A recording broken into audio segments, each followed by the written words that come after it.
Shoppers will be able to dob in alleged price gouging by supermarket chains after the government set up a special email address for people to send their complaints to. The two main brands, Progressive and Foodstuffs, have a duopoly in New Zealand, and the closure of greengrocers and butchers during the lockdown has raised concerns about further market domination and increased prices for shoppers who have little other choice. Countdown supermarkets pushed pause on store specials when the lockdown started, but said today that they will bring back promotions and deals as demand starts to even out. Now, the new email address is pricewatch@mbie.gov.nz. And joining me now is Commerce and Consumer Affairs Minister Kris Faafoir. Good evening, Minister. What behaviours are you looking out for here? Because putting up the price in and of itself isn't breaking the rules, is it?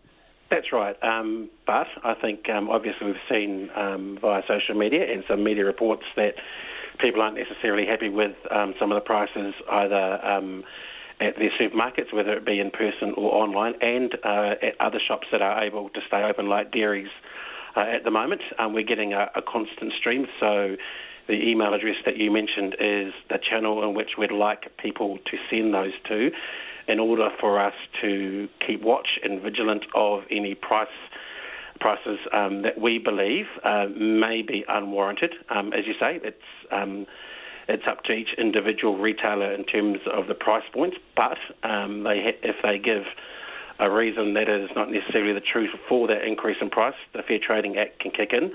And while it's difficult for us under Alert Level 4 to keep an eye on these issues, we certainly want to make sure that we're keeping an eye on that and being vigilant. And of course, we're in pretty regular contact with both the supermarket chains, and as well as trying to make sure we can assist them to stay open for the population. We're having some pretty blunt conversations about our expectations around pricing.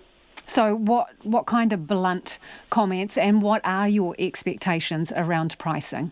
Well, they've got to play the game. They're the main source of food for almost all New Zealanders at the moment, and we've certainly seen some instances which they have said were genuine mistakes in terms of pricing. But as I've said, there's got to be some good faith here, but also if we see prices or a pattern of prices heading north that can't necessarily be explained because of supply chain issues or any seasonal issues, then we'll be having a chat to them, and and that's why the channel of information is important, so consumers can let us know what they're seeing.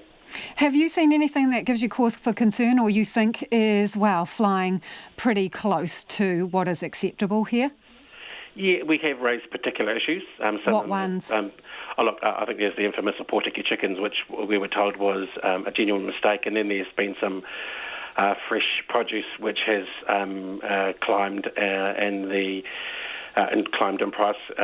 Some of that has been said as seasonal and drought conditions in some places. To be clear, the supermarkets deny their price gouging, but we need to be very vigilant about these things now, which is why we need consumers to be our eyes and ears at this moment and to make sure that they send things in.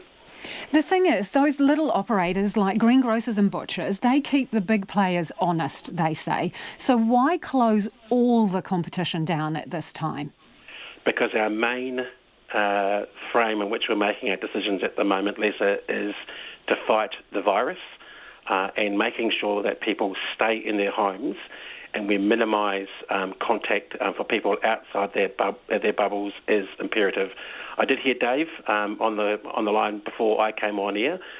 He shouldn't be trading because every person that he might serve is another potential COVID contact that could make things worse. And we have obviously said that supermarkets and dairies can continue to operate under strict restrictions. So it's 1 in, 1 out for dairies, and there are obviously restrictions and health guidelines for the supermarkets. But we need to make sure that people are safe and we're maintaining that safety in all their interactions outside of their homes and outside, and so making sure that they are safe in their bubbles. People will understand that, but there is concern about inconsistency around what is essential. So, for example, you mentioned yourself there, the dairies. Why the dairies and not the butcher and the grocery? And do you think that there is room for some movement on that or changes? Look, the dairies were put in place because in some instances individuals or people might be travelling further to go and get a simple loaf of bread and a bottle of milk than their closest dairy. So again, it's about minimisation of movement. So what's the difference between a dairy and a fruit shop then in this circumstance? Well, as I say, because I think in most cases, most communities and metropolitan areas do have a dairy. Now, I don't think there are probably as many greengrocers. And again, Lisa, this is about minimisation of movement.